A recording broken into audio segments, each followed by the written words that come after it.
Non, mais moi, je m'en tape. Je m'en tape. Et puis, je m'en fous parce que tous qui sont en train de comploter là, et comme là, je sais. Posez la question, frère. Vous êtes des journalistes, vous allez poser la question. Frère, il ne me connaît même pas. Arrête ça, s'il te plaît. Il ne me connaît même pas. Et puis, Aza peut-être surpris de voir que Mutumoro, Aza, un défenseur de la culture, qui parle en bien de tous les artistes musiciens congolais, sans exception. Fabrigaz, Inos, Papa Chéri, Héritier Watanabe. Inos, tu as pour question de moi, Zali, Inos, Binasi Maboy, donc, musique. Franchement, moi, attention.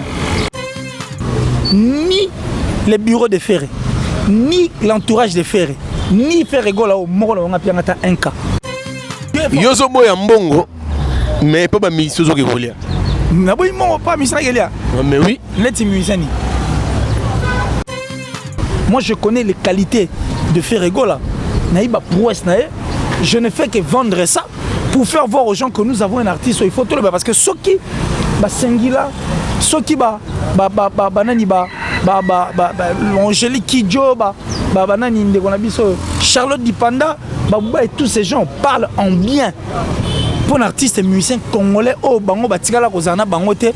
Mais à combien plus forte raison, biso batoto ba congolais ba musicien ba osala effort enfin que culture la musique et la musique tout en ba kongo ngote. Est-ce que bi dans la orchestre mususu yo okocha makolote? Désolé. En tout cas, je dis je m'en tape. Ce que j'ai fait moi, c'est pour le bonheur de la culture. Point barre. Je suis né pour briller. C'est-à-dire si tu veux me faire moi la guerre, t'inquiète au bout d'un Nzambe. Vous avez un concert à faire? Si. C'était comment? Non mais un concert magnifique, digne de son nom. Et puis, ce qui moi, parce que le Ferrego, l'artiste musicien congolais Obiso Lingaki, Yewana. Une personne qui vient dans un concert de Ferrego là par exemple, ou un concert d'Inosbi, ou soit un concert de Fali, Maître Zimagola Kiti, ou soit un bureau par exemple, ou soit un proche, effectivement il y a bureau, il y a orchestre par exemple au nom de Fali, pour Fali habiter. Il est peut-être sur le podium ou soit dans la loge. Il y a Ozela Banandou Lenaï. Mais Motomo Mil Banda au Betty par exemple Moutou. To Tindigi Moutou Benga Moutou Fingi Moutou. Na concert soit à Inos, concert soit il y a Fali, concert soit il y a Ferré, concert soit il y a Oueranson, soit à Jibem Piana. Motonini au baro incriminé au baro accusé plus. C'est l'artiste. Si les gens estiment que Bureau à Ferré par exemple est Bekon Bizaraï, mais les bureaux, ils doivent changer parce que ici on a fait. Si tu regardes Ferrego là, tu vas comprendre que l'artiste a envie d'avancer. Il veut vraiment faire un grand pas. N'avez pas fallu pour pas DiCaprio, l'enfant d'atteindre un bureau. Il y a solo. Oh. Tu es sûr? Mais n'abissao. Tu n'as pas hérité d'enfant d'atteindre. Tu es vraiment sûr? Très sûr. Et pas DiCaprio pour venir. Très sûr, l'enfant d'atteindre bien. Très sûr. L'enfant d'atteindre très bien. Trop même. Au moins, est-ce qu'on place ma rembezali en moi? Mais c'est au vin du coup. Hein? C'est qu'on a vu. Oh, Luka Nzela, nous, quand on a bureau, soit il y a Ferrego là, soit il y a Ferrego. Regarde, je t'ai dit tout à l'heure là, moi je suis pas un faiblard, je suis riche en esprit. Depuis que je suis sorti, on a compris. Mieux vaut mourir pauvre que complexé. Bureau nino okota na borke seigneur surtout sur OK non n'habite comme un membre bureau place aux ara sur OK vraiment sentir qu'on est à l'aise partout on est très à l'aise il y a solo partout.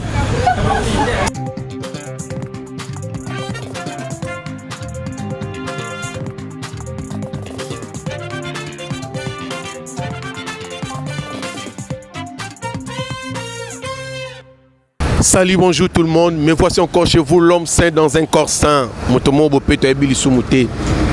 Les lots est sous Kolobela. Pour te mettre na Kolobela, na micro na bino ya Odette TV. Na mbeli bino sous Muto Bolingaka mingi. O a mesana Koloba.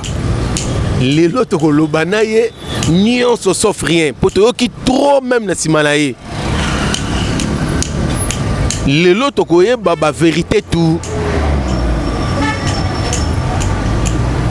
Killer aliaka mbongo aliate tout autour na ye banani bazalaka na batindaka ye bakosukisa ye lelo tokoyeba ba vérité alia te mais avant nous tokende na nuana sans oublier na bosana te kopesa mbote na baye nyonso balingaka chancelier lombolo mwana mpate autrement dit l'homme saint moto mo bopeta ebili sumuté na pamboli no numéro 1 ya ba maman Odette yango wana numéro 1 ya ba maman sans oublier na pamboli lisusu Peggy Sente yo ebiga rande to sola ki to sa rande to yo kanaki ah Peggy Sente sans oublier Belinda Mumboshi Cheftain ya chantier oumela na yo tokolobela lelo et belé concert à Ferrego là réussite ezalaki ou pas concert ya Fabregas et Simba qui ou pas Ferrego la ngabo orchestre ou bien ozala kaka pour ba ligne zo kenango c'est orchestre zo kufa lelo tokolobela ngo awa wana kati émission na biso ya lelo sans plus tarder tout l'équipe direct. Bonjour mon frère. Bonjour, chance. Salut, tu es un... C'est quoi? C'est un homme sain dans un corps sain, je comprends rien. Je crois que c'est... Motomo Bopeto, un homme sain dans un corps sain. Un corps sain. Ah, Billy Soumouté quoi. Ça va, c'est bon. Le roi Billy Soumouté, ça va. Merci. Et puis là, il est là.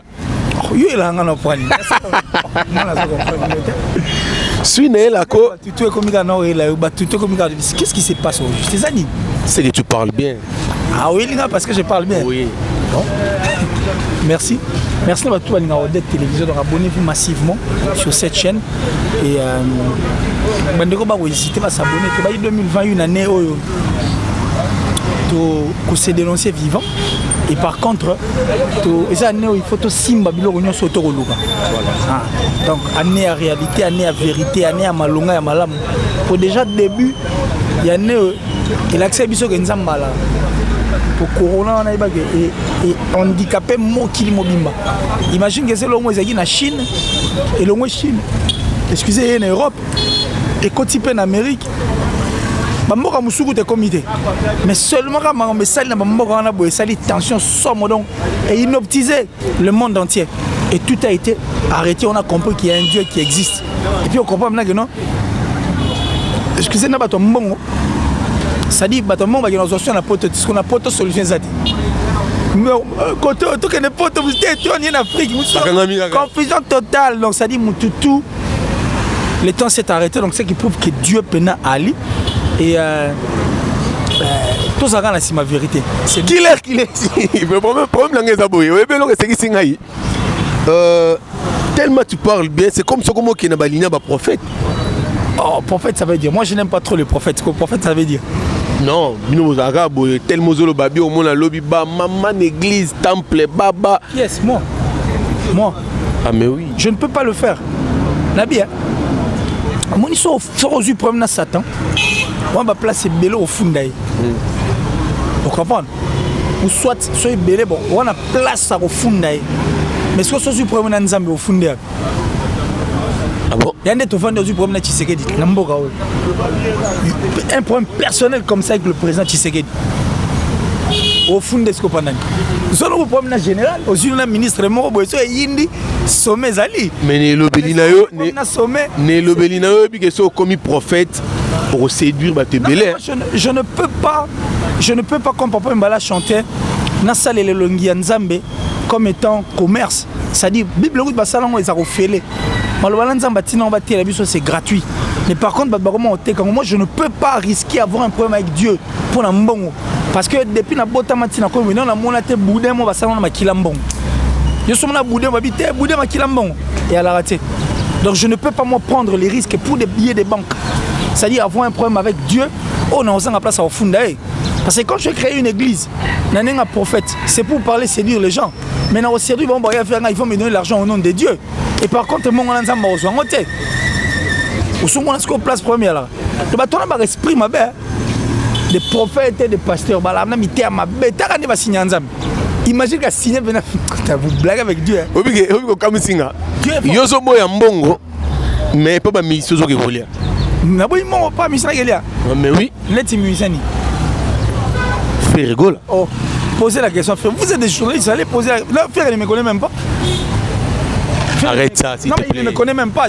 Soyez bien à ce qu'on a la TV. Et puis, Aza peut-être surpris de voir que Moutoumoro, Aza, un défenseur de la culture, qui parle en bien de tous les artistes musiciens congolais, sans exception. Mais et moi, surtout qu'on fait bien. Nazaki na Batou, to Fandi, Batou ana balobi, Killer, Alia Kambongo ya Ferregola. Yango, émission Togoma Rosala, Roma Rolobelara, Ferregola. Na Lobelara Kaka Ferregola. Ah, mais ça par rapport à Bango. Fabrigaz. Inos. Papa chéri. Héritier Watanabe. Inos kutu kotange te po question na ngo ezali ba bongo mokola na Inos bina sima boy donc musique. Franchement na ndimi na moi na attention. Après ça attention, na ndimi vraiment. Écoute. Omoni comme la musiani. Moi je l'ai toujours dit, nous tout à réfléchir ça en fonction il y a mon à la pauvre. Moi ce comme t'as l'art trop.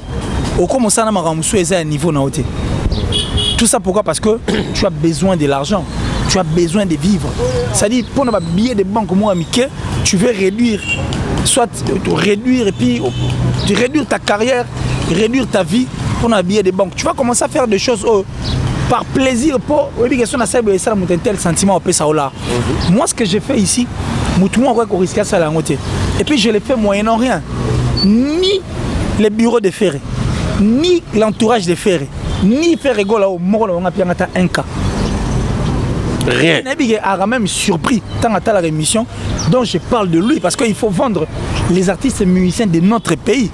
Moi je connais les qualités de Ferregola. Naïba prouesse naïe. Je ne fais que vendre ça pour faire voir aux gens que nous avons un artiste. Il faut tout le parce que ceux qui Sengila, ceux qui Naniba, Angélique Kidjo, Charlotte Dipanda, et tous ces gens parlent en bien pour un artiste et musicien congolais. Oh, bango batikala kozana bangote. Mais à combien plus forte raison, biso batoto ba congolais ba musicien ba osala effort enfin que culture la musique et la musique tout temps ba kongo bangote. Moi ce que j'avais remarqué seulement que parmi les artistes oh bayi délaissés, les artistes qui étaient plus attaqués, les artistes qui ont connu des problèmes. Tous ces artistes dont je parle en bien à Bango. Et puis culture, on a défendu la musique, Nabiso, na monnaie que je pouvais apporter aussi ma pierre, na makambo, na romona. Mais tellement nous sommes pauvres comme ça en esprit. Parce que moi je suis pauvre extérieurement, mais je suis très riche en esprit. Je suis un milliardaire, on a Bill Gates, un milliard. Ah bon? Mais bien, je suis milliardaire en esprit. Mais je suis pauvre extérieurement. C'est quoi? Tellement les gens sont pauvres. Tellement les gens sont pauvres en esprit. Ils se disent, bon, pour l'argent, au nom de l'argent, on va maintenant tuer les autres, trahir les autres, rendre la tâche difficile la culture. Moi, la monnaie que je pouvais ne pas avoir de l'argent, mais défendre des causes justes et puis nobles. Ce qui nous a mis la culture, il y a médias. Tu as joué à Roya à Albanine. Moi, sans pour autant ça la corrompu. Dis-moi, soit pénal net vision, objectif, faire combien? Là, moi, je ne sais pas. Non, mais parce que ce que je suis en train de faire vaut des milliards. Non, en bref, on doit confirmer qu'il n'y a rien. Mais je n'en ai pas besoin, moi. Je n'en ai pas besoin. Moi, notre mission, c'est quoi? Notre mission, ce n'est pas tuer les artistes et musiciens. Ce n'est pas effacer les autres ou faire tomber la carrière de certains artistes. Non. Notre mission, c'est seulement d'éclairer la lanterne. Aider la masse ou soit la population congolaise. Attention, en mesure, il y a des gars à côté le côté. Il faut vérifier côté, il faut. Il y a des objectivités parce qu'on ne va pas continuer à être abruti à niveau. Ouais. Et puis on ne va pas continuer à avaler toutes les pilules amères. Il y a des boules et ça parce qu'en fin de compte, nous avons besoin de tous les artistes et musiciens congolais basala. Parce que tous ces artistes et musiciens congolais, ceux qui basent et c'est important pour permettre à ces mesures à rapper entre bango. Vous comprenez? Imagine que le monde musical et c'est un artiste le rôle là, Weranson. Et c'est un artiste le roi Koffi Olomide. Et c'est un artiste le roi Fally pour pas DiCaprio. Et c'est un artiste le rôle faire rigole. Et c'est un artiste le rôle Chiben Piana. Et c'est un artiste le rôle Fabregas. Et c'est un artiste le rôle Déplique. Et c'est un artiste le rôle Robino. Et c'est un artiste le rôle faire. Et c'est un artiste le rôle artiste et tout auto. Il est bien. Concurrence c'est Zascondé. Mais le problème est quoi? Bino siko bateau bozo ya pour nous la musique. Bozo ça a tout droité. Tout droité ça veut dire. C'est là c'est ça. Le problème est que et dans quand il y a musicien sous balobi yo au Vandela et loko moko ça fait plus ou moins un mois.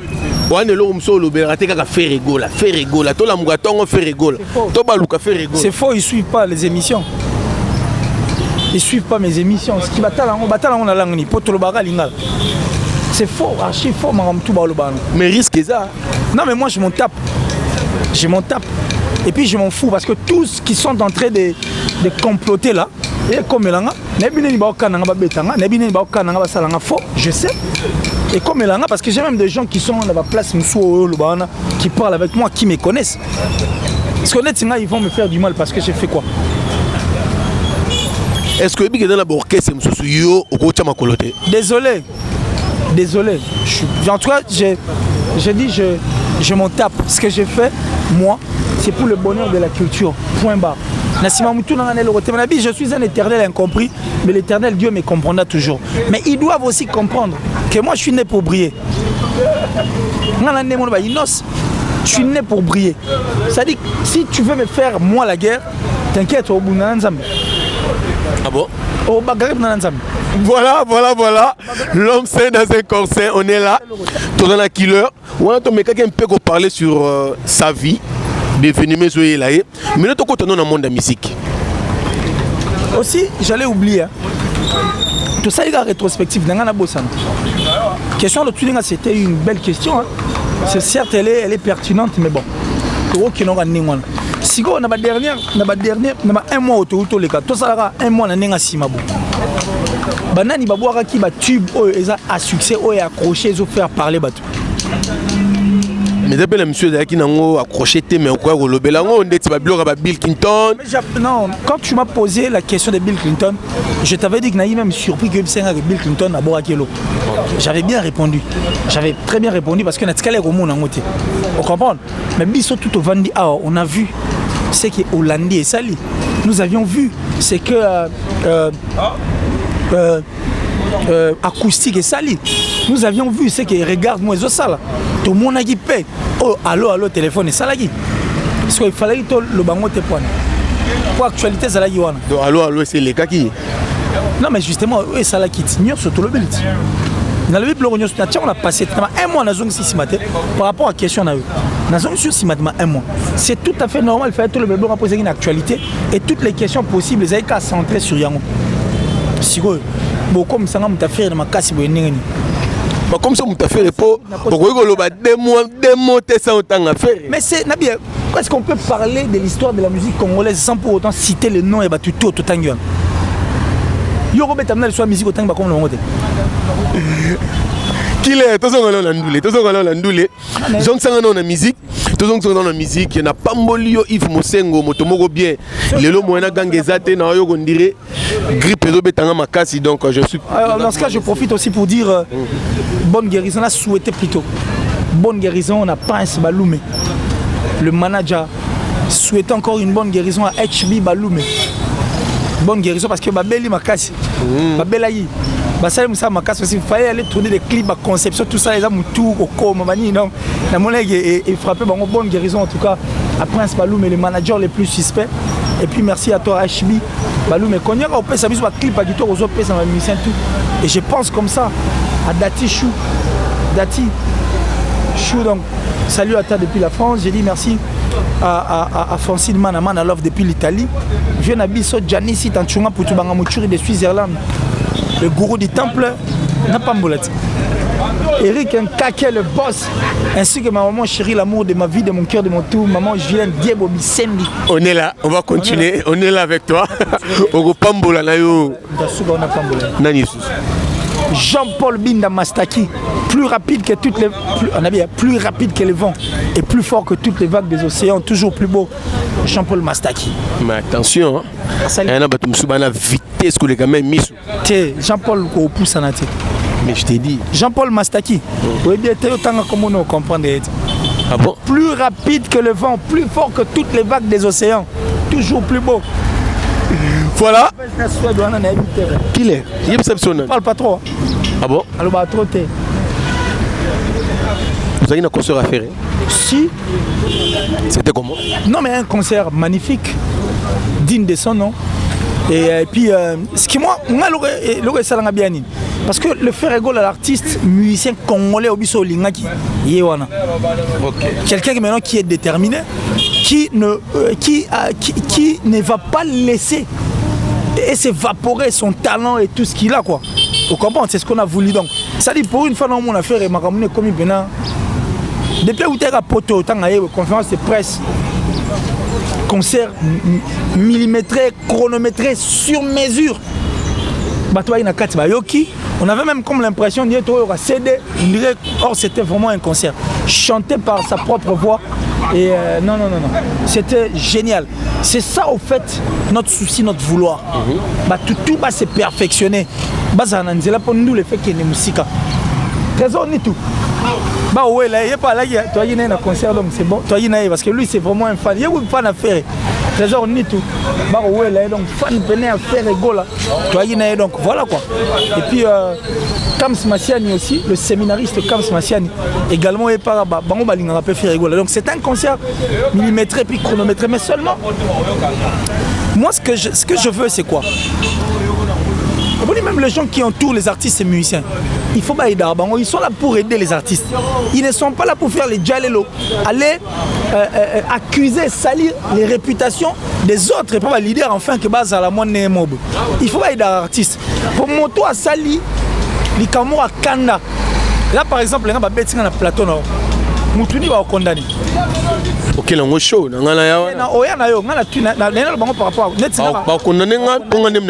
Voilà. Quelqu'un une personne qui vient dans un concert de Ferrego là par exemple, ou un concert d'Inosmi, ou soit un concert de Fali. Maître Zimagola Kiti, ou soit un bureau par exemple, ou soit un proche, effectivement il y a bureau, il y a orchestre par exemple au nom de Fali. Pour Fali habiter.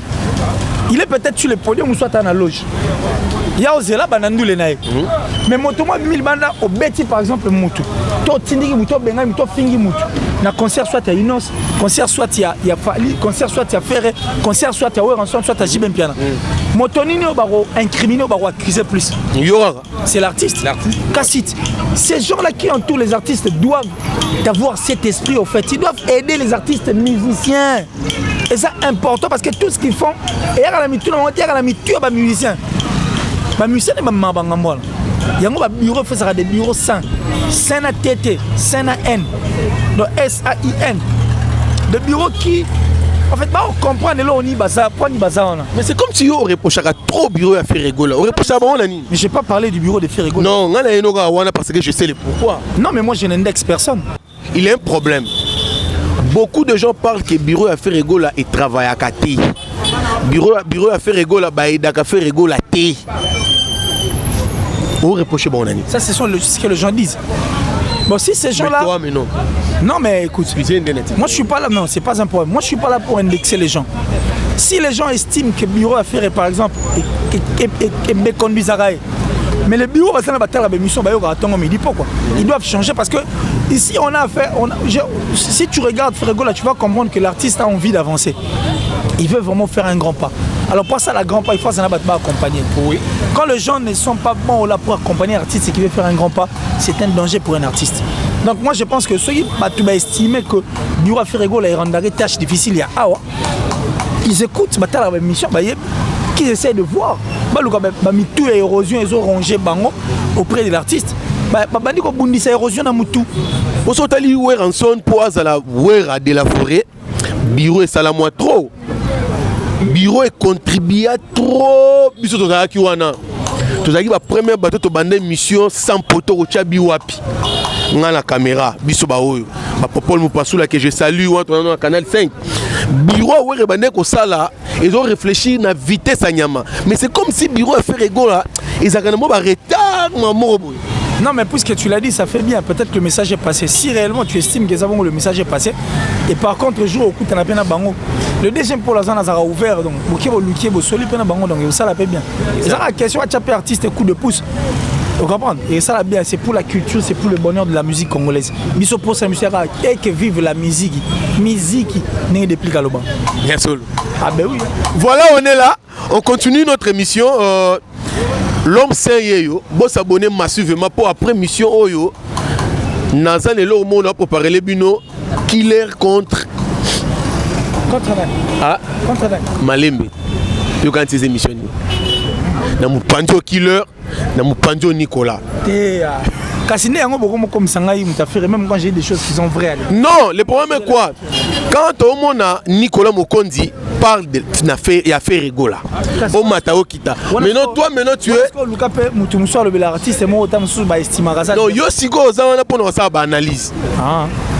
Bon, espérons. On comprend les logo. Non mais espérons. Espérons. Voilà, bientôt dans l'émission on a la bino toko yamba bango toko lobela tout sauf rien. Tout sauf rien. Est-ce que vous avez dit que solo mogo ya yo nako betelo? Non mais bon on est bêta bon Jésus Christ m'a solo ba bêta bien mais au tonga ya solo. Oh Jésus Christ a bien peine ba au tonga. Taka ba tonga tebe ba koki to bomeka. Na fandi boye batumo ba linga ko te moko ko sakana te. C'est pas simplement aller là bango fort. Na linga bango fort. Que Dieu bénisse toutes ces personnes qui ne m'aiment pas là. Moi je vous aime tellement au nom de mon Dieu Jéhovah.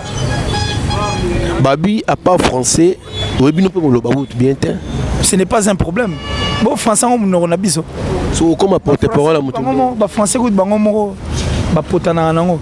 O luka luka nzela ni okota na bureau soit tu as fait rigola soit tu as fait. Regarde, je t'ai dit tout à l'heure là, moi je suis pas un faiblard. Je suis riche en esprit. Depuis nando ko la sotu ba binga ba bisayo. Nga ba comprendre te. Père nanga bisangai, mieux vaut mourir pauvre que complexé. Moi je suis pas un piètre.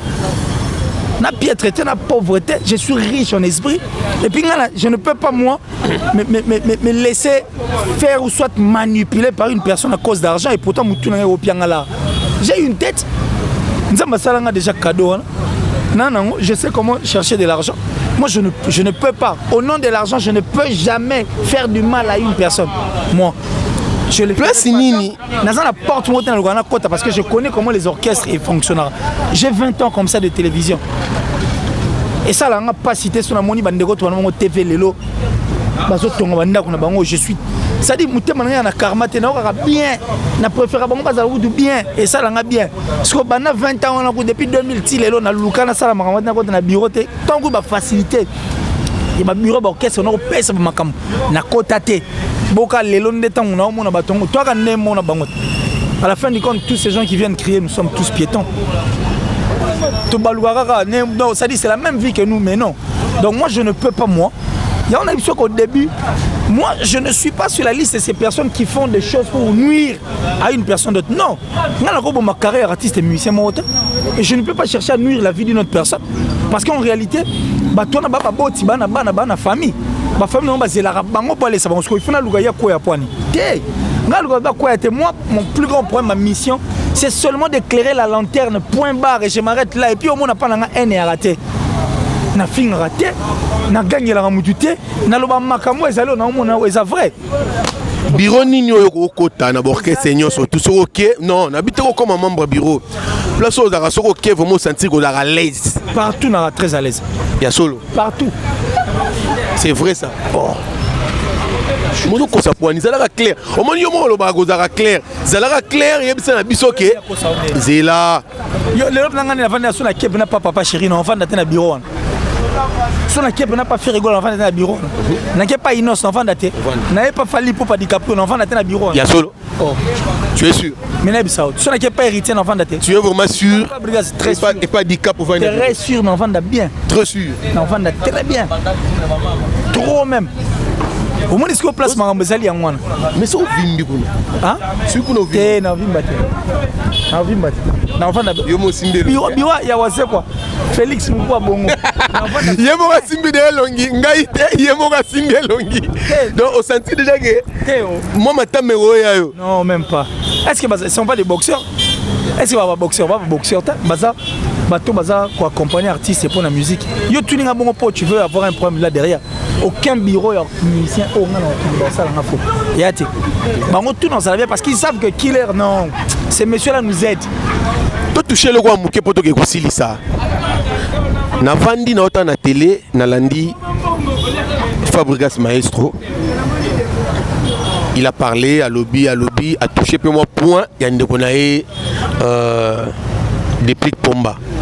Il y a la réplique à Pomba. Analyse nyoko ça par rapport à Bato Mibale. C'est comme si Tilelo bazara na barando ya makasi. Barando. Barando on peut mingi sur la nila bien on a biso ka peut mtulukango. Ah bon? Ah oui, parce que nous aimons ça. Vous voyez que depuis que tu fais un problème. Non. On a posé la question à Maram. En fait, il faut comprendre que Déplique, c'est un. C'est un frère avec toi. Tu n'es pas mal et puis moi trop. Il est joueur, c'est quoi? Musicien, joueur. Match, dernière rencontre d'habitude à Igoutou. Son orchestre n'a presse. Sopa va tout former. En fait, le problème de Déplique, c'est quoi? Il a un franc-parler. Déplique il est à peu près comme moi. Ça dit, seul au moins Zali, il dit la vérité. Et puis pour lui, l'essentiel pour lui, c'est de dire la vérité. Et le reste est engagé à arrêter. Peut-être que tu me franc-parler à Nenga Balingangote. Vous comprenez? Mais Déplique et. Mais au but que la télévision a bloqué le bango direct. Ils ont bloqué Moussou, Bengan de Gonon a Pembe ni Bosolo. Non, mais peut-être qu'à Lukian a 8 et si vous. Lucas 8. Mais moi je pense que Déplique et Fabregas, ce sont des vrais frères. Bissogounde était habilité de régler Maramouana. Bango Malé Baébani. Étant donné que Baman a bien regardé déjà, c'est que ceux qui peuvent. Baman a sali pont entre Déplique et Fabregas. Et on sait bien, on veut qu'il y ait la paix. On veut que la paix est ça là. La musique continue que vive. La musique, la musique. Conseil européen, ça va. Ce sont de grandes personnes. Bien sûr. Grandes personnes. Ça ne dit pas que non, on a besoin de conseils. Ce sont de grandes personnes. Ça dit, bon, bah, il écoute les Gabisso. Et puis, il va faire dans la musique, il va faire peut-être qu'il va avoir bon souvenir et belé. Mais il faut que les souvenirs, bon souvenir, il faut être dominant toujours. Moni bolam et pour la rater. Attends, moi, ça la au fond, mais quand ça raming bolam, batala raming bolam, au moment où ça va prendre mingité. Déplique, Fabregas, non, Soukana Dio. Tant qu'il ne soit pas bandé bima, c'est que non, Kola qui déjà tata mobimba ya qui bébé non. C'est quoi ma belle ça? Sur le logo molanda innocent. Kolanda, ça veut dire. Babou Zara Sima innocent. Même Yemo innocent, s'il va suivre cette émission Inosbi, à 4 ans, pour lui il est comique, il adore rire, lui il aime là où il y a la joie. Innocent. Il est vrai. Hein? Moi je l'ai connu avant. Mais Moutassala na Inosbi to Solabo, c'était Jazz Kavoulou. To sala émission moko na Malebo. C'était vers Kitambo. Je crois que dans le bureau de mon on habite soit Bomango mais soit pas changer pour soit Azoa quand toi les arabes bureau na kuna ba ramener orchestre vanille. C'est il y a boulot na. C'est de là où on s'était rencontrés. J'ai même la photo avec moi. So tellement la photo no c'est fort. Oh. Moi nous makasi olé. C'est Jazz qui avait fait que tout le monde en a Inosbi et puis tout comme on solandé tout sola. Mais hier soir tel le roi riait fort. Parce que nous on a qui a concert na ta morte. Mais c'est comment mon là wapi? Non mais c'est tellement il y a beaucoup de pauvres en esprit. Donc pour la une personne pour ça musala malambo pas le bel comment il faut le bango pour l'intérêt. Moi tu vas pas message na kosala ngo. Soit zumon ale mikola de komika muto pas liagi mo ngame na kingo. Ba quand ça ba tutu ba bon. Nga to pinga lar nao. Même Minos, même Ferry, même papa chéri, même Fali ba tutu. Ata ba tchenga lar na bango so na zui. Et kanga manga te po même ko na moni ke lo mo e kel en compte na to loba. Na yaka la plateau na lo bango. Voilà, tout comme la souka. Tout comme presque à la fin. Nangana tout nos questions pour tout comme la souka. Nangana to so sali cop nangai. Que to kosa. Ça na kuita na mkoli kama on a le bani vérité. Oh. Ko ça de na za bongo. Na ko kate. nakoka mpona mwana osa mabe nakoka te naloba ndeka vérité bakokosa mingi na nango ezalaka de kokosa mo nzamba linga ngo te na bimeza passager neti yo benga ngati na biso ke na kwa 5 minutes na okoma moi ke na umeli ezaka mpona apaiser yo mais toi na yebo na iso vérité que non na leki place hôtel la crème eloko te c'est comme ça que moi je suis. Vous avez un concert à Fabregas? Non, je n'avais pas reçu une invitation. Et puis, il a surpris. Mon annonce, c'est là Kinshasa a été Christian de Cornès. Je salue d'ailleurs. Il y a pendant des années prévu que nous les naïe. Et bah, il n'était pas venu. Et puis, le temps, on a en contact avec pour Kenaya. C'était aussi comme. Vous avez vraiment contact dans le bureau? Non, mais on se voit. Mais on a dit qu'on est. Pourquoi? Regarde, il faut. Moi, je sais dissocier la profession de l'amitié. Vous comprenez? Moi, quand je viens dans ma répétition, il me voit, il me dit ah bonjour, on se salue. Soyez et ça lié plaisir. Je passe. Moi, je m'arrête là. Je ne suis pas là pour se familiariser. Pour se familiariser, tu ne sauras pas faire ce que tu. Moi, je ne se familiariser. Pourquoi? Concert génial, j'étais très content. Et le les moments les plus forts que moi j'ai pu déceler au sein du concert, non, c'était fort. Fabregas sur un podium, sa mère est venue, sa mère biologique, son père biologique était venu à Mati. Père musicalement parlant, sur le podium. Ça dit, ça allait être un grand plaisir sur mon patala. Ça allait faire 2 fois. Non, mais c'était. Non. Génial. Fabregas, maestro. Merci à toi, Kuzarati de trop. Né-moi le bar. Donc, et puis on attend, toi, c'est la featuring. Na Inos. Moi, c'est qu'on va pas si c'est place. Place que de créer polémique. Non, mais ce sont des artistes qui font la fierté de notre pays. Monique Kalagi, pas sur mon artiste et musicien star, il y a mon amour qui et puis ça m'a vraiment micro basala. Au vu que la monde ba photo kala, il y a yena et anae, do inos ma donc awa. Mais il y a pas de problème. Il y a des stars. Oui, bah on pousse en ati. Mais les lots ma ba mo beta na pe mito. Non, on a des biso to kansara. Biso mtolinga za la bongo. C'est ce que nous aimons. Biso linga boy. Na che biso na ngape na kati. Net yo sko plaisir no ba yango na sko linga ba lo banina. Non, tu poses question là, il y a un répondre. Musique, et vive la musique de la République Moitié du Voilà, tu as comme la souka émission la biso. Donc, Lélo Pena, Lélo, tu as un solo là, c'était pas vraiment qui t'es pour soigner ma musique, naïa qui pour soigner ma cambo, naïo qui a des témoignages, naïe, ma ramlaï. Et le roman naïe que je vais là, Lélo Yangoana. Mais le col aux amoutons, le bel musique, tu crois que le caté, sans le bel moi musique. Musique, on a phrasé, c'était musique qui naît depuis Galoba. Musique qui naît. Voilà, on a pas mboli. Et je parie que tu reçois pas le match. Peut-être à Harmonie, on n'a pas de précision. Mais là, au monde, on dirait Inos. Ah bon, mais c'est surprise, mon single, mon Roya. Donc, on dirait. Tout aussi, ça n'a pas mais. Moi qui suis mouké. On dirait Foudia Longwe. Non, mais non, à l'objet Longwe, Trésor ni tout. Bah, ouais, là, maître, toi, il est même là. La conférence de presse, donc Foudia Lobia Longweta, il fait partie de la BCBG. Et ça pour moi, il a parlé night. On a jeté, on a fallu basala. Bah jeté. Il y a référence trop. On a référence trop. On avance, toi tu fais des références. Ah bah yo tu dis. Je suis d'abord giga fiel. C'est bon, tu comme la souka. Enis Mavunda, je te salue. Sans oublier Arcel Ntela. Motomoro bien. Ya yo ngwana na bosanité l'ivoirien Chito ou mela na yo ya kosakanate sans oublier Teddy Kwawete. Je vous salue bino tout na pamboli bino na ndenga mukete na pamboli bino makasi Martin Menzo. Nazole la kaka. L'homme sérieux azole la kaka, azole la kaka ma mise do kitara kaka. Donc comme la souka émission la biso, abonnez-vous massivement sur Odette TV. To pesa rabino makampo bino mo pesa kapé biso ya biso. Hein?